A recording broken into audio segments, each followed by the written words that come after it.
Tudo bom, pessoal? Aqui é o professor Hélito, ok? Vou estar aqui gravando para vocês uma aula, tá bom? Para enviar aí para vocês da nossa disciplina de microbiologia e imunologia. Nesse caso aí, a gente vai estar falando sobre a parte da imunologia. Só lembrando, tá, pessoal, que nós iniciamos aí o nosso quarto bimestre, ok? Nosso último bimestre aí da nossa disciplina de microbiologia e imunologia. Então, beleza, quarto ano, vamos lá, tá? Galera, nós vamos comentar hoje, tá? Nós vamos ter uma aula, nossa videoaula, sobre a imunidade adaptativa, tá? Aulas anteriores nós comentamos bastante sobre a imunidade inata, né? Aquela que nós já nascemos com aquela imunidade. Vimos vários fatores, né, que podem estar relacionados, vários exemplos, melhor dizendo, em relação à imunidade inata. Ó, na aula de hoje, na videoaula, né, nós vamos comentar agora sobre a imunidade adaptativa, tá, pessoal? Imunidade adaptativa. Então, o que que seria essa imunidade adaptativa ou imunidade adquirida? Nós podemos também chamá-la de imunidade adquirida, turma. Então, galera, é a resposta gerada pelo sistema imune ao longo da vida, ou seja, durante a vida você vai desenvolvendo uma imunidade específica, uma imunidade que vai se adaptando com o seu dia a dia. Se adaptando com o que do dia a dia? Com o contato com os diferentes antígenos, tá, pessoal? Então, durante toda a sua vida, né, desde quando você nasceu, você tem o contato com diferentes antígenos. Nós vamos ver a definição de antígeno, melhor dizendo, né, para enfatizar aqui melhor, com contatos diferentes aí de micro-organismos, né? Não só micro-organismos, mas fatores também que não são micro-organismos, né? Então você ainda, né, continua tendo esse contato. E esse contato, né, acaba promovendo um sistema imune, uma resposta imunológica, né? E essa resposta imunológica pode ser do tipo adaptativo adquirida. Você desenvolve com o tempo, né? Por exemplo, um vírus, né? Vírus, a gente responde em grande parte na forma da imunidade adquirida, adaptativa. Nós temos então essa resposta, geramos essa imunidade.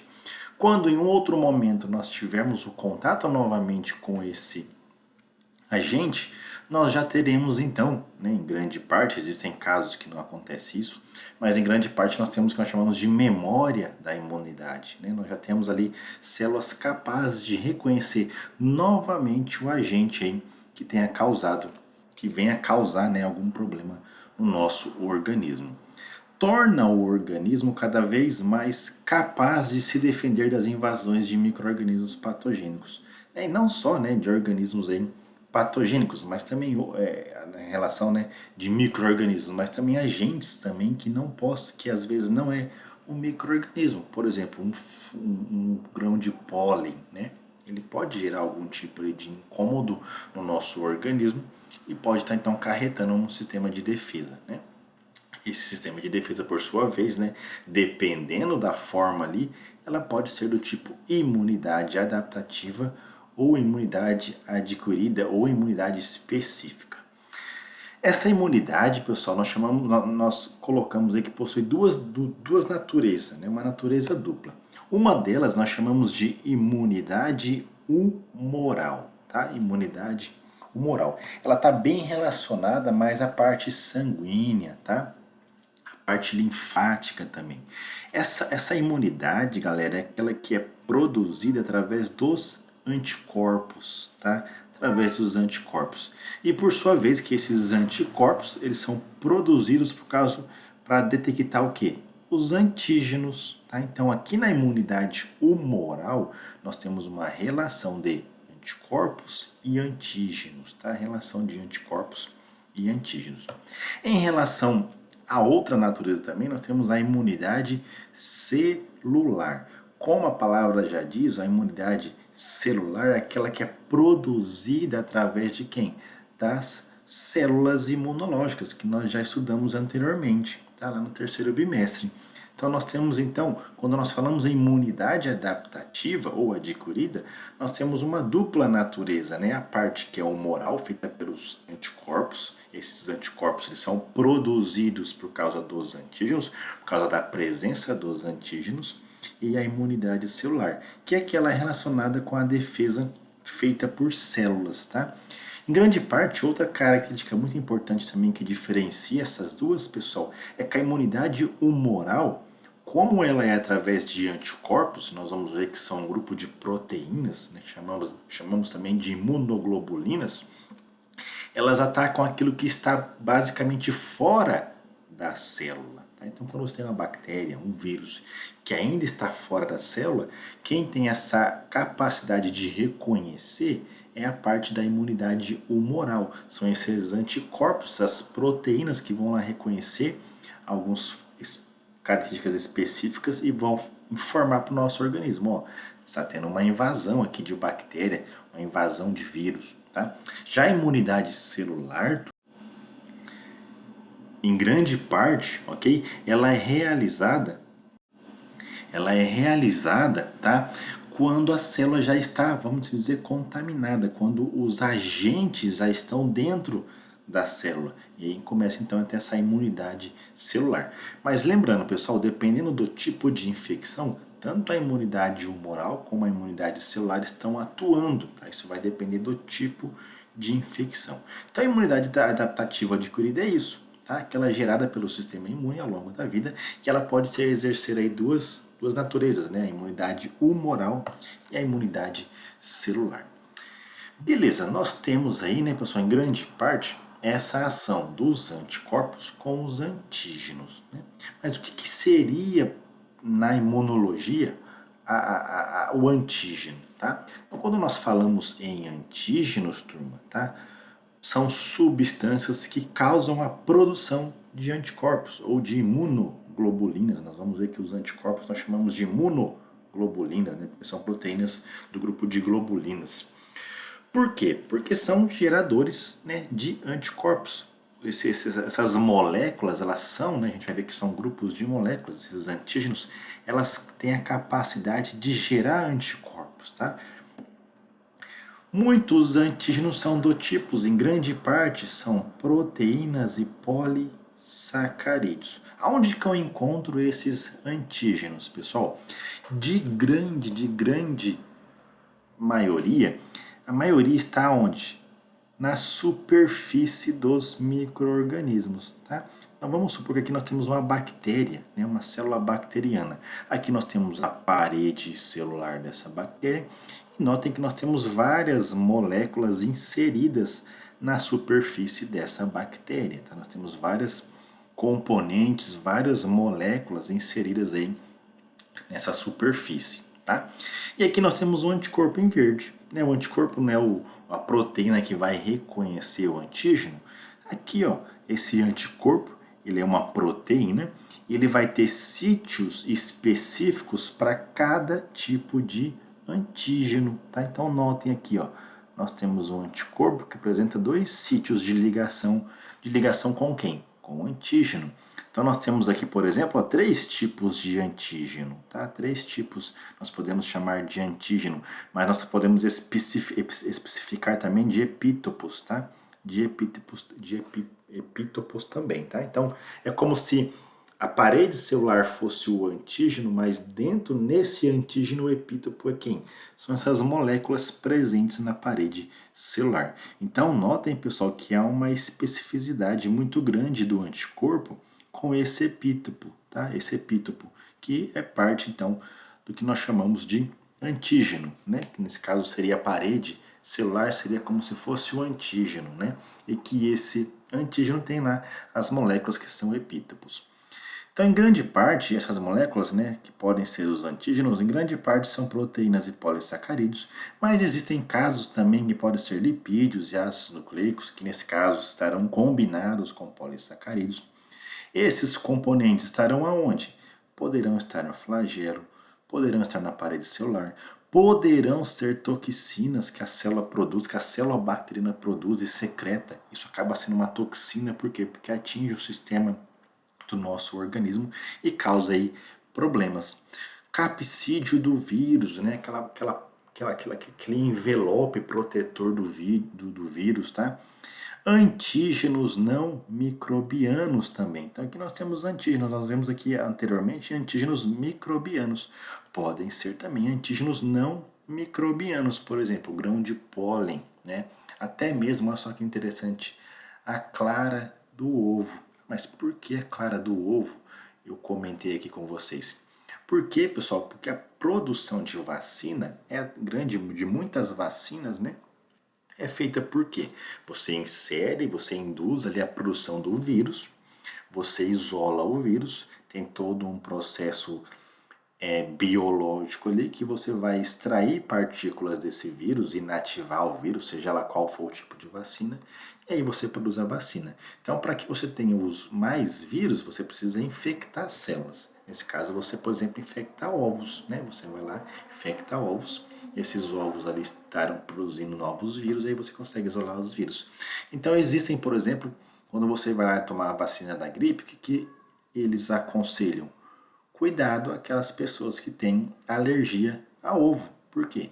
Porque quando você tem isolamento desses componentes para gerar a vacina, não vai ser livremente 100% de componentes do ovo. Então tem que ter esse cuidado, né? Então o nosso corpo reconhece esses componentes da clara, por exemplo, como se fosse o antígeno, nesse caso o antígeno não microbiano, e acaba gerando uma resposta imunológica, tá? Então, geralmente, os anticorpos reconhecem e interagem com regiões específicas nos antígenos. Nesse caso, nós chamamos de epítopos, tá? Então, imagina que a parede celular fosse o antígeno, ou até mesmo a bactéria, nós podemos chamar de antígeno. E aí tem, então, regiões específicas que esse anticorpo interage, reconhece e interage, em que nós chamamos de epítopos, tá? Então, aqui nesse caso, ó, teríamos 3 tipos de epítopos. Bom, em relação então aos anticorpos, o que seriam os anticorpos, pessoal? São proteínas, basicamente são proteínas do grupo de proteínas globulinas, por isso que nós chamamos também os anticorpos de imunoglobulinas, tá? De imunoglobulinas, ou IG, ok? Então são uma família de proteínas com a forma globular e compacta, né, que fazem parte aí do grupo dessas proteínas globulinas. Nesse caso, um exemplo são as imunoglobulinas, que são proteínas, né, relacionadas ao sistema de defesa, ao sistema imune. São relativamente solúveis, né, elas têm que ter essa solubilidade, porque visto que todas, né, grande parte estarão aonde? No plasma sanguíneo, né? No plasma sanguíneo ali tem água, então essas proteínas elas têm que ser relativamente solúveis para facilitar o seu mecanismo de ação. A maioria é formada por 4 cadeias de proteínas, tá? Que nós temos, por exemplo, ó, uma representação de um anticorpo. Tá? Então, aqui 2 estruturas em verde, que nós chamamos de cadeia pesada, e 2 estruturas de cadeia leve em azul. Então, aqui, juntando, né, são 4 cadeias de proteínas, 2 cadeias pesadas, né, e 2 cadeias leves. Notem, pessoal, que existe ponte de sulfeto nessas proteínas que vão formar o anticorpo, tá? Principalmente essas pontes de sulfeto aqui, ó, essas duas aqui, forma como se fosse uma dobradiça, por isso que ela tem esse aspecto de Y, né? Que tem aqui essa região principal, né? Esse haste aqui, e aí forma então como se fosse um Y, tá? Formando como se fosse um Y. Devido então como se essas ligações de sulfeto, como se funcionaria aí como uma dobradiça, tá? Dependendo do anticorpo, eles podem movimentar, né? Dependendo do anticorpo, pode se movimentar essas cadeias leves com essa porção da cadeia pesada para propiciar melhor aí um funcionamento desse anticorpo, tá? No anticorpo, existe o que nós chamamos de sítio de ligação. São 2. Aqui nós temos um sítio de ligação e aqui um outro sítio de ligação. O que é esse sítio de ligação? É onde o antígeno vai se ligar, tá, pessoal? Onde vai ter o reconhecimento propriamente dito de anticorpo e antígeno, é nessa região de sítio de ligação de um antígeno. São específicos, tá, pessoal? São específicos, ok? Geralmente apresentam aí dois, né? Nós chamamos também essas regiões de valência, por isso que nós chamamos aqui nesse caso, que geralmente quando apresenta dois, nós chamamos de bivalentes, né? A maioria dos anticorpos são bivalentes. Como comentei com vocês, apresentam ligações de sulfeto, né, que gera aí essa forma de Y nessa haste aqui, né, essa porção da cadeia pesada, que nós chamamos de haste, e gera então essa essa estrutura como se fosse um Y. Existe, tá, pessoal, essa região da haste, né, nós chamamos também de região FC, né, é a parte da haste do anticorpo. Tá? A gente vai ver que ela é muito importante na etapa de imunidade, pois é ali, né, pessoal, que vai ter a ligação de parte do sistema complemento. Tá? Parte do sistema complemento vai se ligar bem nessa porção aqui, ó, e vai ativar, né, processos aí que são importantes do sistema complemento, ocasionando o quê? A destruição de um agente contaminante. Tá? Então, o que nós vimos até agora? Antígeno e anticorpo, ambos fazem parte do quê? Do sistema imune adaptativo, que é muito importante, né? Que é muito importante. Mas como se dá a produção desses anticorpos? Pessoal, como se dá a produção desses anticorpos? Para que ocorra a produção de anticorpo, uma resposta humoral, eu tenho que ter então células, né? Então essa capacidade, essa natureza humoral, ela necessita também de células, né? É claro que a forma de defesa vai acontecer através dos anticorpos se ligando aos antígenos ali no plasma sanguíneo, por exemplo. Mas a produção de anticorpos depende de células. Como é que isso acontece? Então aqui ó, nós temos diferentes tipos de antígenos. Vamos supor ali que nós temos componentes, né, de alguma bactéria, componentes de algum vírus. Vamos colocar como se fossem alguns componentes ali da superfície de uma bactéria. Esses componentes nós chamamos então de antígenos extracelulares. Lá na célula B, tá, pessoal? No linfócito B ou célula B, ok? Nós temos ali na sua superfície, na membrana plasmática dessas células, receptores, tá? Que nós temos receptores. Em verdes aqui, nós temos vários receptores. Esses receptores, eles têm a capacidade de se ligar a esses antígenos extracelulares, tá? Eles têm essa capacidade de se ligar. Então vai ter receptores diferentes para antígenos diferentes, ou seja, eu tenho uma especificidade aqui neste caso, tá, pessoal? Então existem anticorpos, existem receptores para componentes ali específicos em bactérias, existem receptores nessas células B que são específicos de componentes lá de vírus, tá? E que isso então vai ser de forma específica, né? Vai ser de forma específica. Beleza, então nós temos aqui a célula B. Esses receptores da célula B reconhecem então esse antígeno. E o que acontece, pessoal? Após esse reconhecimento e essa fixação desse antígeno, tá? Esse antígeno, então, ele é internalizado, ou seja, ele vai para dentro da célula B. Okay? Ele vai ser internalizado.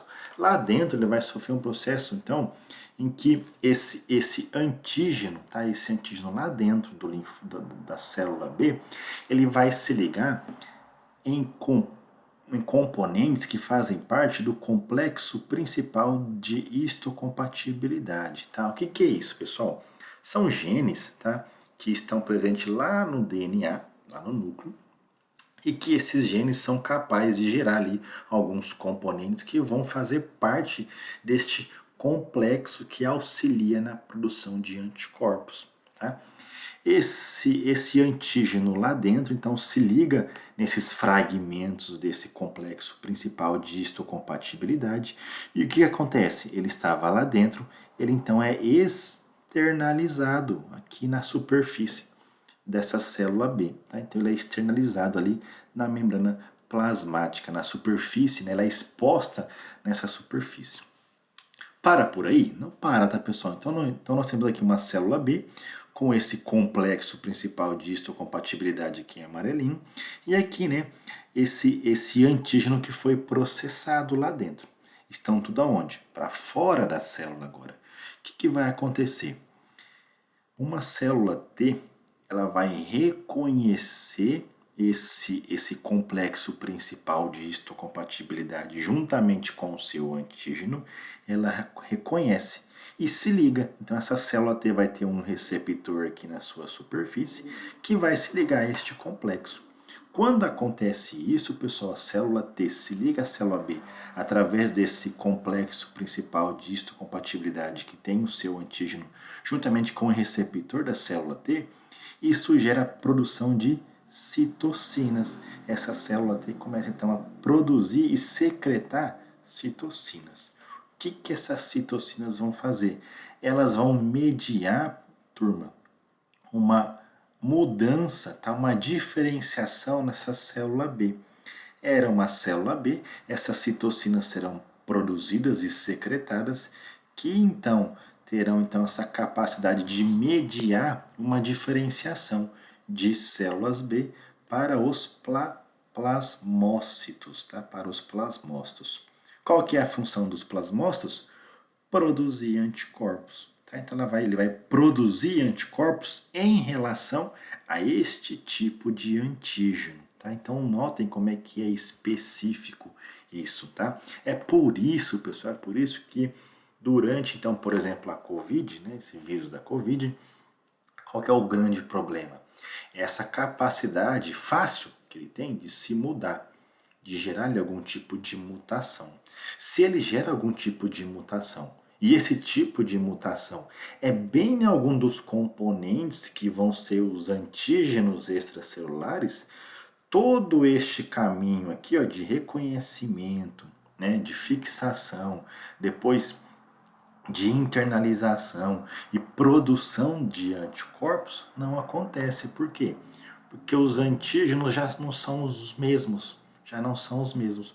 Por isso que tem essa dificuldade, né, de controlar em grande parte aí, né, se não tivesse a vacina, de se controlar em essa infecção desse vírus, não só desse vírus, de outros também, tá? Então, essa é um grande problema que se tem, né? Devido ao vírus ser muito simples, né? Ele tem uma grande capacidade de se modificar, modificando os seus componentes ali do seu capsídeo, por exemplo, né? Como aquela proteína spike, que o pessoal muito fala, né? Acaba então mudando esse sistema de produção de anticorpos, ok? Como eu falei para vocês, a célula B ela pode então se diferenciar em plasmócito ou também, pessoal, elas podem então se proliferar, tá? A célula B, em vez a partes, imagina que isso aqui está acontecendo em várias células B, não é só apenas única, várias células B estão produzindo aí essa resposta. Algumas elas vão se tornar plasmócitos e gerar anticorpos. Opa, acabei apagando, vão gerar anticorpos. E outras células B que estarão nessa mesma etapa também, em vez de se tornarem plasmócitos e gerar anticorpos, elas vão se proliferar, vão produzir mais células B. E essas novas células B, elas vão agir no sistema de memória, ou seja, serão células de memória. Caso um outro caso aconteça, então, a entrada desses mesmos antígenos extracelulares, eu vou ter, então, essa resposta mediada para gerar novos anticorpos e esses anticorpos reconhecer novos antígenos, outros tipos de antígeno desse tipo aqui que nós vimos, tá? E gerar essa resposta imunológica, ok? Então aqui nós temos a produção de anticorpos. É uma forma bem resumida, pessoal, bem resumida, porque pode acontecer alguns processos um pouco diferentes, mas de forma geral é assim que nós temos a produção de anticorpos, ok? Vou voltando aqui rápido.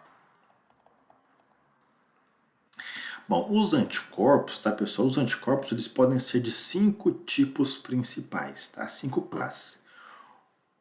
Lembra que nós podemos chamar também os anticorpos de imunoglobulina ou IG, né? Então nós temos aqui anticorpo IgG ou imunoglobulina tipo G IgM, IgA, IgD e IgE. Anotem que eles podem ser um pouco diferentes, né? Quando nós temos apenas um único anticorpo, nós chamamos de monômero, né? Chamamos de monômero. No caso do IgG, do IgD, do IgE. No caso aí de um tipo específico aí de anticorpo, onde vai apresentar, né, um tipo aí de monoglobulina, que vai apresentar vários anticorpos em sua estrutura, como por exemplo aqui, ó, 5, nós chamamos de pentâmero. Existe também aqueles que vão apresentar dois anticorpos, né, imunoglobulinas que vão apresentar duas moléculas de anticorpos. Nós chamamos de dímero, tá? Então nós temos aí, de acordo com a estrutura, elas podem ser diferentes, tá? Elas podem ser diferentes. Em relação ao principal, é o IgG, tá, pessoal? A imunoglobulina do tipo G é a principal, porque de todo o anticorpo, ela representa aí em torno de uns 80%. Tá? Então, grande parte das respostas imunológicas feitas por anticorpos é feito pelo IgG. Localização, né? Então temos a localização de cada um dessas classes, né? IgG em grande parte está no sangue, linfa e também presente no intestino. IgM nós podemos também encontrar no sangue, linfa, também está nas superfícies das células beta. A IgA, né, no caso da IgA, imunoglobulina do tipo A, nós temos nas secreções, por exemplo, lágrimas, saliva, tem essa produção de imunoglobulina do tipo A, tá? Isso auxilia na defesa também do nosso sistema imunológico. IgD está na superfície da célula B, sangue e linfa, e a IgE está ligada aí a algumas células, como por exemplo mastócitos e basófilos. Então notem, pessoal, que nós temos presença de imunoglobulinas em vários locais, né? E tem locais que apresentam mais de um tipo de imunoglobulina, tá? Por exemplo, o sangue tem IgG, tem IgM, tá? Então ele pode apresentar também ou diferentes tipos de imunoglobulinas no mesmo local também. Em relação ao sistema complemento, algumas são ativadas, vamos assim dizer, com o sistema, com a fixação desse sistema complemento. Por exemplo, IgG e IgM, eles são sim, né? Os dois sim, eles acabam recebendo essa fixação do sistema complemento e ativando mais ainda as suas funções, tá? A maioria, pessoal, a maioria dessas imunoglobulinas não são transferidas de forma inaplacentária, tá? Apenas o IgG pode ser transferido aí através da placenta durante, né, o desenvolvimento embrionário, tá? Durante aí o desenvolvimento embrionário. Então aqui está algumas classes de imunoglobulinas, tá? Os principais: IgG, IgM, IgA, IgD e IgE. Uma dessas 5, né, as principais mesmo são IgM, IgA e IgG, né, são as principais aí quando nós falamos em questão de anticorpos ou imunoglobulinas. Bom, como é que é o mecanismo de anticorpo com antígeno? Como é que acontece então essa ligação essa ligação de anticorpo e antígeno? Pode ser de vários tipos, pessoal. Existe um, tá, chamado de aglutinação. Olha só que interessante, tem uma chamada de aglutinação. O que é isso? Olha só que interessante. Nós temos aqui um anticorpo em verde, ele está se ligando, né, a antígenos específicos dessas bactérias. Notem que nós temos um anticorpo se ligando a duas bactérias, né? E isso pode acontecer com várias, né? Vai aglutinando, aglomerando, agregando várias bactérias, ou seja, agregando vários antígenos, tá? Isso, pessoal, acaba então reduzindo, né, a atividade, né, reduzindo essa capacidade que essas células bacterianas teriam, né, de serem eficazes, ou seja, reduz a eficácia dessas células, tá? Então acaba tendo esse processo de aglutinação. Há também, pessoal, aqueles que são por meio da ativação do complemento, tá?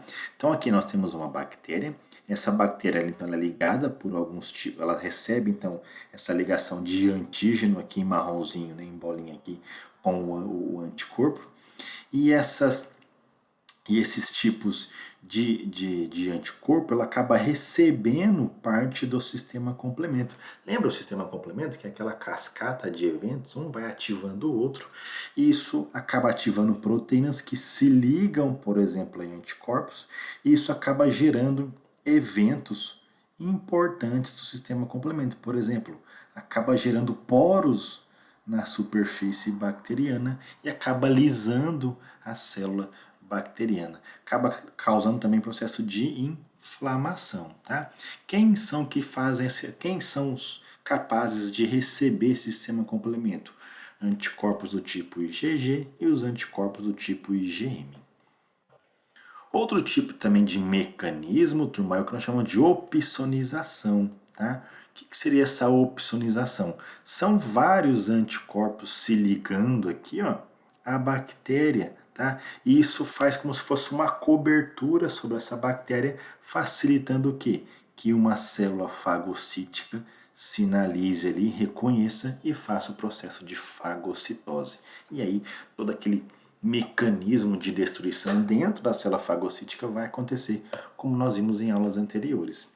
Há também, pessoal, o mecanismo de anticorpo e antígeno que auxilia na citotoxicidade celular, ou seja, é uma citotoxicidade celular dependente de anticorpo. Como é que isso acontece? Aqui nessa imagem, tá? Nesse caso não temos nenhuma bactéria, nesse caso não temos um parasita, né? Uma célula bem maior, né? Um organismo melhor, bem maior, bem mais desenvolvido, tá? Nessa superfície desse parasita tem vários epítopos, tá? Epítopos aqui nessa superfície, tá? Aqui nesse caso nós temos um eosinófilo, tá? Um eosinófilo, uma célula aqui que faz parte do sistema de defesa, e aqui nós temos um anticorpo, tá? Presente aonde? Um anticorpo aqui que está ligando aonde? No epítopo. Esse anticorpo, quando se liga no epítopo, ele é facilmente reconhecido pelo eosinófilo. O que acontece? Se o eosinófilo consegue reconhecer isso, é porque esse anticorpo está se ligado em algum componente aí de um parasita neste caso. O que vai acontecer? Esse eosinófilo começa então a produzir, começa a gerar mecanismos para destruir esse parasita. Começa a liberar, por exemplo, uma cascata de enzima que vai causar danos aí nesse parasita aqui que nós temos neste exemplo. Ou seja, é uma citotoxicidade celular. Quem faz isso aí? O eosinófilo, que é dependente de quem? De anticorpos. Ele está causando essa destruição, essa citotoxicidade no protozoário, nesse parasita, porque ele teve então esse reconhecimento desse receptor específico no esófilo que reconheceu aqui em verde o anticorpo com o seu epítopo aqui específico desse parasita. Tá? E também, pessoal, nós temos também o que nós chamamos de neutralização, tá? De neutralização. O que seria isso? São vários anticorpos que vão se ligar a esses antígenos, nesse caso bactérias e vírus, né? E vai impossibilitar o quê?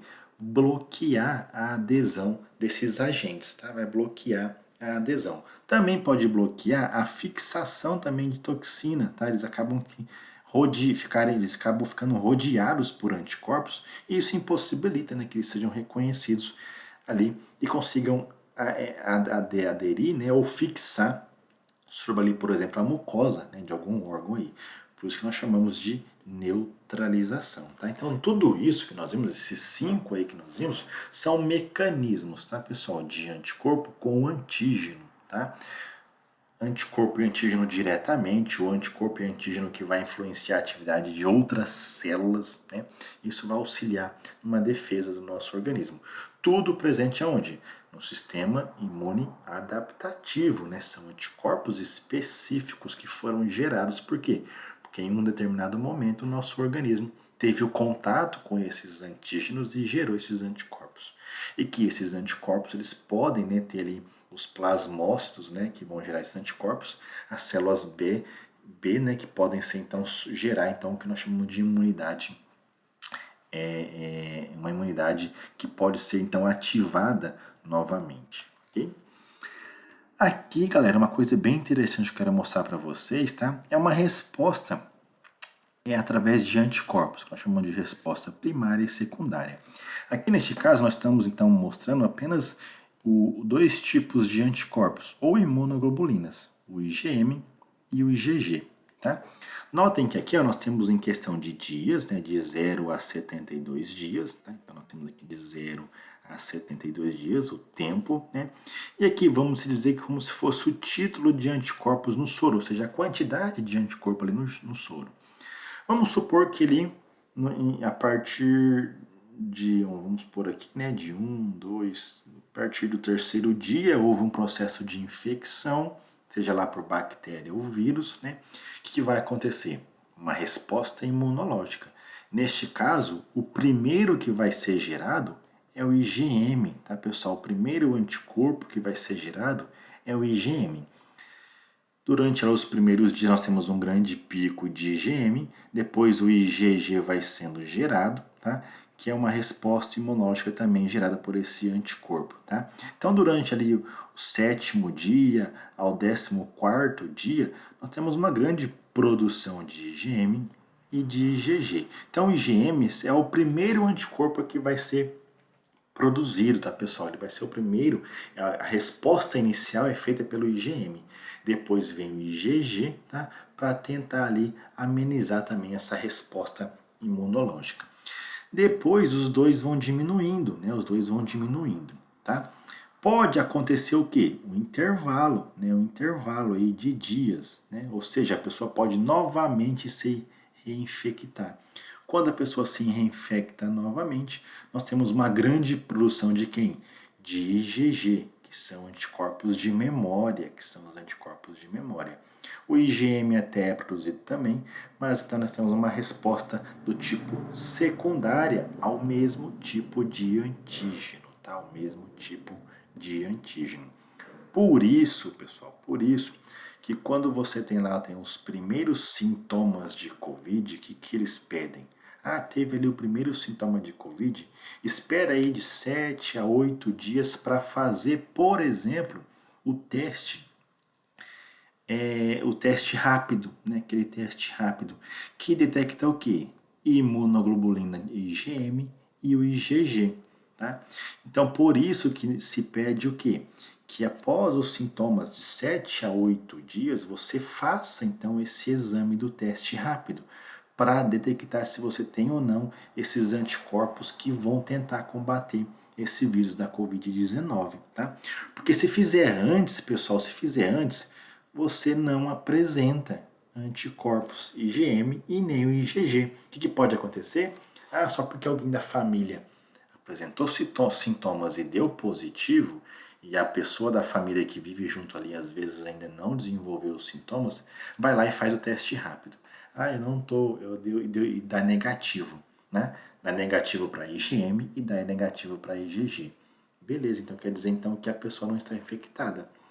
Não necessariamente, tá, pessoal? Não necessariamente. Pode ser que o tempo foi errado. Então, por isso que se espera a partir de 7 a 8 dias após a infecção, após os primeiros sintomas, melhor dizendo, aí sim fazer esse teste rápido, né? O certo é o quê? Seria fazer o teste por PCR, né? Fazer o teste por PCR. Mas o teste rápido, ele é bom por quê? Porque ele é um teste rápido, né? É um teste rápido. Então, por isso que tem que ter esse cuidado, tá, pessoal? Que tem que ter esse cuidado aí. Para quando for fazer o teste rápido, fazer quando? Quando que é a orientação para fazer o teste rápido? Teve os primeiros sintomas, esperar de 7 a 8 dias, tá? Porque é o tempo que se tem aí que consegue detectar quem? O IgM e o IgG. Notem que o intervalo aqui ó, é até de 21 dias. Por isso que quando a pessoa teve então os primeiros sintomas e depois passou por um período de 21 dias, o IgM e IgG está muito baixo, ou seja, aquela infecção não está mais presente, né? Não está mais presente. Por isso que o pessoal recomenda o quê? Que após 21 dias, né, dos primeiros sintomas, a pessoa aí não tem mais o vírus da Covid-19, né? Ou a capacidade de transmitir não há também, porque o corpo ali não está mais produzindo anticorpos. Se não está produzindo mais esses dois tipos de anticorpos, é porque não tem necessidade, né? Não tem um antígeno aí que é o vírus.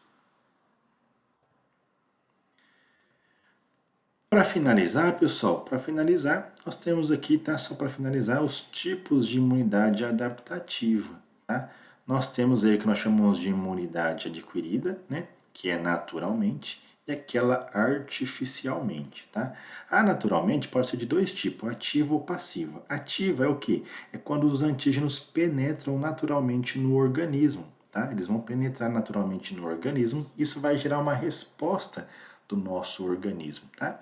A passiva é quando os anticorpos passam da mãe para o feto, né? Através do quê? Através da placenta, onde a gente viu lá que tem alguns anticorpos que são passados pela placenta, ou através da amamentação também, que é muito importante, pessoal, a amamentação, né? Porque além de ter ali a questão de nutrientes, tem também os anticorpos, visto então que a criança ali ainda não está totalmente com os seus anticorpos produzidos, né? Então, essa capacidade da mãe passar os anticorpos que já tem é muito bom, tá? Em relação à imunidade artificial, né, adquirida artificialmente, ela pode ser de dois tipos também, né? Ativa, ou seja, quando o antígeno eles são introduzidos através de vacinas, né? Por quê? Porque artificialmente é produzido a vacina e aí, então essa vacina, a gente vai ver alguns tipos de vacinas em outras aulas, né? Pode ter ali componentes, vão ter componentes, né, que vão servir de antígenos para gerar uma resposta. Então nós temos da forma ativa. Você recebe esse antígeno para gerar essa resposta. Em, em relação à adquirida artificialmente, no caso da passiva, são aqueles anticorpos pré-formados, né, no soro do sistema imune que são então injetados, que são introduzidos por injeção, né? Então os anticorpos são produzidos em outro sistema, né, em outro organismo, se pega esses anticorpos e se injeta diretamente no outro organismo. Então isso é bom também, porque você já vai ter os anticorpos, não precisou produzir esses anticorpos. É legal que tem grupos de estudos, né, que estão tentando buscar, né, o tratamento da Covid através de anticorpos, tá? Através da introdução de anticorpos, ou seja, de moléculas já prontas para tentar combater o vírus. Tá? Então, aqui para vocês verem que essa parte de imunidade, né, ela está muito relacionada também na produção de vacina, na produção de medicamentos também. Tá? Então, aqui para mostrar para vocês, tá, pessoal, que a imunidade adaptativa pode ser de dois tipos, né? Natural e a artificial. Ambas podem ser ativa ou pode ser passiva. Beleza, pessoal? Então era isso, tá? Eu queria passar para vocês de aula, tá? Espero que tenha contribuído aí, tá bom? E qualquer dúvida nós se encontramos aí semana que vem, beleza?